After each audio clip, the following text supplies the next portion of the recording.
the cafe smelled of roasted beans and rain.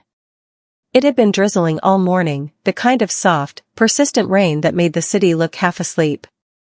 I was supposed to be working, laptop open, emails unread, but my eyes kept drifting toward the girl by the window. She was sketching something in a small notebook, her dark hair falling across her face like a curtain. There was something about her, something that made the rest of the world fade into background noise. I didn't know her name yet. I only knew that she came here every Friday morning, always sitting at that same table by the window, ordering black coffee and a croissant she never seemed to finish. The barista said she was an artist who lived nearby, quiet, polite, but always lost in her own world. Maybe that's what drew me to her, the quietness that didn't feel lonely, just peaceful. That morning, I gathered the courage to speak. My hands trembled slightly as I stood up, pretending to stretch. I walked toward her table with a smile I hoped didn't look too nervous. "Excuse me," I said softly.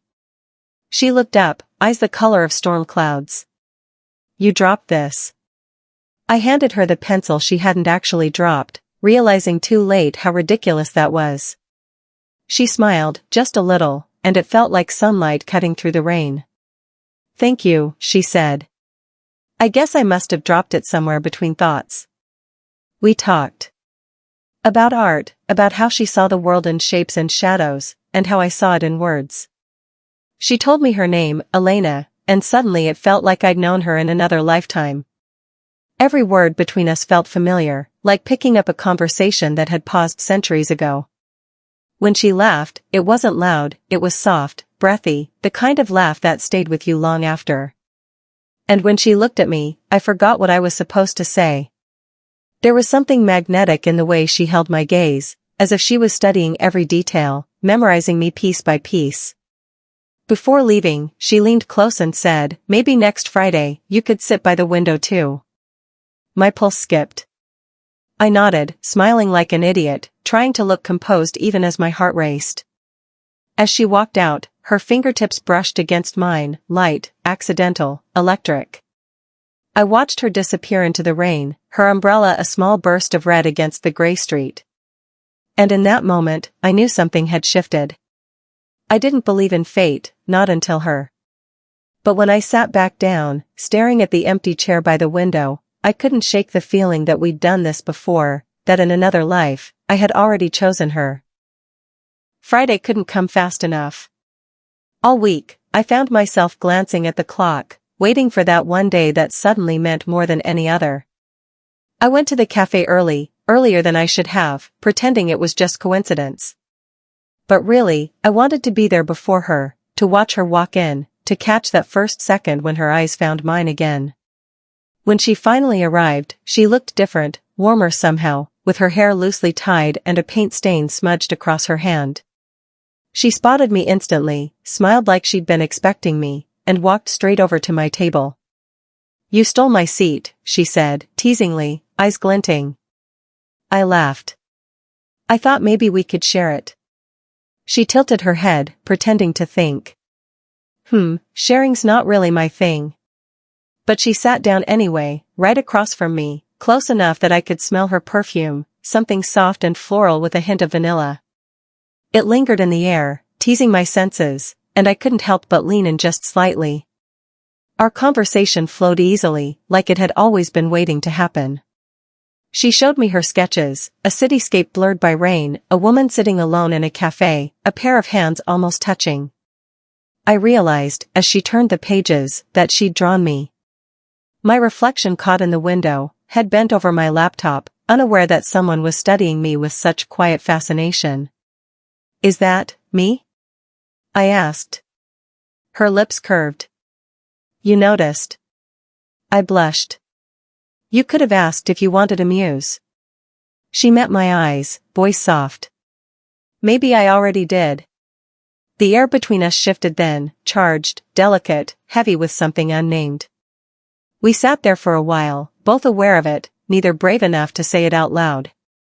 Her fingers traced the rim of her cup, slow and thoughtful. My hand rested on the table, and when her pinky brushed against mine, neither of us pulled away. It was such a small touch, yet it felt like the whole room disappeared. I could hear my own heartbeat in the silence that followed. She looked up, eyes meeting mine, and for a second, I saw everything: desire, hesitation, recognition. "Elena," I whispered, unsure what I meant to say next. She smiled faintly, almost shy. "You say my name like it means something." "Maybe it does." We stayed like that, eyes locked, the rain outside softening into mist. It felt like a scene I'd dreamed before, two souls orbiting closer, afraid to collide but unable to drift apart. When she left that day, she slipped a small folded note under my cup. My fingers trembled as I opened it. Inside was a quick sketch, two figures under one umbrella, and a line written beneath it. "If the rain falls again next Friday, sit by the window. I'll bring the coffee this time." And I swear, my heart hadn't raced like that in years. The following Friday arrived like a heartbeat I'd been counting down to. The forecast promised sunshine, but fate had other plans. Dark clouds gathered by afternoon, and by the time I reached the cafe, it was raining again. Soft, familiar, and oddly comforting. I sat by the window, tracing raindrops on the glass, waiting for her. Elena came in moments later, umbrella dripping, hair slightly damp, cheeks flushed from the chill. She looked breathtaking, like the rain had kissed her on purpose. She smiled when she saw me, a smile that reached her eyes, and before I could say a word, she slid into the seat beside me, not across from me this time. "I told you I'd bring the coffee," she said, placing a cup in front of me. I laughed softly. "You even remembered how I like it." "I remember things that matter," she replied, her voice low and calm, sending a shiver down my spine. The cafe felt quieter that day, like it had faded into the background for us alone. Our shoulders brushed when we reached for our cups, and neither of us moved away. The air between us thickened, heavy with something unspoken, an ache, a pull, a gravity that felt impossible to ignore. We talked, but our words barely mattered. Every pause was louder than the sentences we spoke. I could feel the warmth radiating from her, the softness in her movements, the way her knee brushed against mine beneath the table. It wasn't an accident. It never was. At one point, she leaned closer, her breath feathering against my ear as she whispered, "You have that look again." "What look?" I asked, pretending to play dumb, though I already knew. "The one that makes me forget what I was saying." Her eyes lingered on my lips just long enough for my heart to skip. I turned to face her, and for a moment, we simply breathed together, two souls suspended in time, teetering between restraint and surrender. Outside, thunder rolled softly, like the world exhaling. She reached out, brushing a raindrop from my wrist, her touch slow, deliberate. "You're cold," she murmured. "Maybe," I said, my voice barely a whisper. "Or maybe you just make everything else feel warm." That earned me a soft laugh, but it was different this time, low, intimate, filled with something that felt dangerously close to longing. Her fingers didn't move from my wrist. Instead, they slid down slowly, tracing the veins, stopping where my pulse beat against her touch. For a few seconds, we didn't speak. We didn't have to. The silence between us said everything our words couldn't. When she finally pulled back, it felt like the world exhaled. She looked out the window and whispered, "You know, I've always believed that some people meet more than once in this life. Maybe not always as the same people, but the same souls." I turned to her. "And what are we?" She smiled faintly, eyes glimmering. "A continuation." The rain had stopped by evening, but neither of us moved. The cafe had emptied long ago, leaving only the faint hum of the espresso machine and the quiet rhythm of our breathing. Streetlights painted the wet pavement gold, and the world outside looked dreamlike, blurred, soft, distant. Elena turned toward me, chin resting on her palm. "Do you ever feel like time slows down around certain people?" I met her gaze, heart skipping. "Only with you." Her lips curved into that small, knowing smile that made me feel seen and exposed all at once.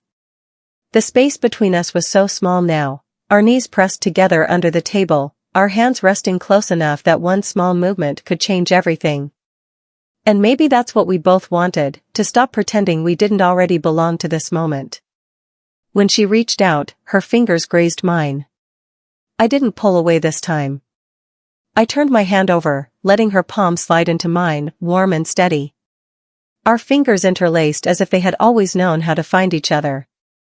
We sat like that for a while, saying nothing, just letting the quiet speak for us. Then she whispered, almost like a confession, I don't know why, but when I'm with you, it feels like I'm remembering, not discovering. Her words sank deep, stirring something I couldn't name. I reached up and tucked a strand of hair behind her ear, my thumb brushing the edge of her cheek. Her breath hitched. Neither of us moved, afraid to break the fragile tension that had been building for weeks. Elena, I whispered, her name trembling on my lips. She looked at me with that same look she had the first day we met, like she'd been searching for me across lifetimes. Slowly, she leaned closer. My heart thudded so loud I could almost hear it echo against the window pane. When her forehead touched mine, I felt the world blur. I've thought about this, she murmured. About us. About what this means. So have I breathed. And I still want it. Her hand came up, cupping my jaw, her thumb tracing the corner of my mouth. The warmth of her touch, the tremor in her fingers, it was all too real, too tender. And when she kissed me, it wasn't sudden or wild, it was slow, deep, full of meaning. The kind of kiss that felt like a promise whispered through time. Every second of it was familiar, like we'd done this before, somewhere else, under another sky. Her lips tasted faintly of coffee and rain, and I knew I'd remember that taste long after tonight. When we finally pulled apart, neither of us spoke. The silence was full, alive with everything we didn't need to say. She rested her head on my shoulder, fingers tracing idle patterns on my wrist. Outside, the rain began again, soft and rhythmic, as if the world was applauding what it had just witnessed. And in that quiet, I realized something profound, this wasn't just falling in love. It was finding it again. The days that followed blurred into a quiet kind of bliss. Every morning felt brighter, every moment heavier with meaning. We didn't need to speak about what had happened that night, it was written in the way her hand always found mine, in how she smiled when she thought I wasn't looking. We met often, sometimes at the cafe, sometimes walking through the park near her apartment, always finding small corners of the world where it felt safe to just be. She'd talk about her art, how she wanted to capture the feeling of belonging, the way light touched water, the way hearts met halfway. I'd listen, falling in love with the way her voice softened when she spoke about beauty. But there were moments too, quiet shadows, when she'd drift away mid-conversation, lost in thought. I learned not to ask, though every time her eyes turned distant, it felt like I was standing at the edge of something fragile. One evening, we walked by the river. The sun was sinking low, and the city lights were beginning to shimmer. Elena stopped at the railing, watching her reflection ripple in the water. Have you ever thought, she began softly, that maybe not every love story is meant to last forever? Some just exist to remind us how it feels to be alive. Her words hit me like a slow ache. I turned to her, searching her face. Are you saying this won't last? She didn't answer right away. Instead, she took my hand, her thumb tracing the lines on my palm like she was trying to memorize them. I'm saying that even if it doesn't, it still matters. You matter. I wanted to tell her that I didn't care how long it lasted, that I'd take a single moment with her over a lifetime of almosts. But something in her eyes told me she already knew. We stood there as the wind brushed against us, her hair tangling with mine, her fingers still entwined with my own. The world felt unbearably beautiful, and unbearably temporary. Later that night, back in her apartment, everything felt quieter, gentler, more real. She painted while I sat on the couch, watching her. Each stroke of her brush felt like a heartbeat. When she finally turned to me, there was a softness in her expression that both comforted and broke me. She came to sit beside me, paint smudged on her hands. Without a word, she leaned in, resting her forehead against mine. If time ever separates us, she whispered, promise me you'll find me again. My throat tightened. I think I already have. Maybe more than once. She smiled, her eyes glimmering in the dim light. Then maybe that's what we are, echoes trying to meet again. I kissed her then, not out of desire, but out of something deeper, a need to hold the moment still, to make it infinite. Her hand pressed against my chest, feeling my heartbeat like she was listening to a language only we understood. And for that heartbeat, that fleeting now, I believed forever was possible. The days that followed were painted in moments, her laughter echoing in the hallway, her sketchbook scattered across the bed, the smell of rain lingering in her hair. It felt like living inside a poem that knew it would end but refused to lose its rhythm. Then one morning, she didn't show up at the cafe. I waited, watching the door, convincing myself she'd walk in any second with that same easy smile and coffee-stained fingers. But she didn't. The rain fell again that day, soft and endless, and I couldn't shake the feeling that something had shifted. When I finally reached her apartment, she opened the door slowly. Her eyes looked tired, her smile forced. Behind her, half-packed boxes lined the floor. My heart sank. "Elena, what's going on?" I asked, though part of me already knew. She hesitated, then said quietly, "I got accepted to an artist residency. In Florence. It's everything I've wanted for years." I should have been happy for her. I wanted to be. But the words felt like an earthquake beneath my ribs. "When?" "Next week." For a long moment, neither of us spoke. The air between us felt heavier than it ever had. Finally, I said, "And what about us?" Her eyes softened. "We were never about staying still, were we?" I stepped closer, shaking my head. "You can't just leave like this." She reached out, fingers brushing my cheek. "I have to go. But I'll carry you with me." Her touch lingered like a whisper, and in that silence, I understood what she couldn't say. Some loves aren't meant to be caged by distance or time. Some simply exist to remind us that we're capable of feeling this deeply at all. We spent our last evening together in the small apartment, the city glowing outside the window. She painted while I watched, wanting to memorize the curve of her shoulder, the rhythm of her breathing, the quiet way she looked at me when she thought I wasn't paying attention. When she finished, she turned the canvas toward me. It was a painting of two women standing under one umbrella, rain falling around them, but the world beyond them blurred into nothing. Only they were clear. Only they mattered. "It's us," she said softly. "Always finding each other." I swallowed hard, tears stinging my eyes. "Even if it's not this life?" She smiled, and it was the kind of smile that broke you and healed you all at once. Especially then. We kissed one last time, slow and aching, like the world might end if we let go too soon. And when she finally pulled away, I could still feel her warmth, her breath, her promise. Weeks later, she was gone. But I still went to the cafe every Friday, sitting by the window, tracing raindrops on the glass. Sometimes I swore I could still smell her perfume in the air, still hear her laugh in the hum of the city. And every time the rain fell, I'd whisper to the empty chair across from me, "In another life, I'd still choose you." Because I knew, deep down, she'd be somewhere out there, choosing me too.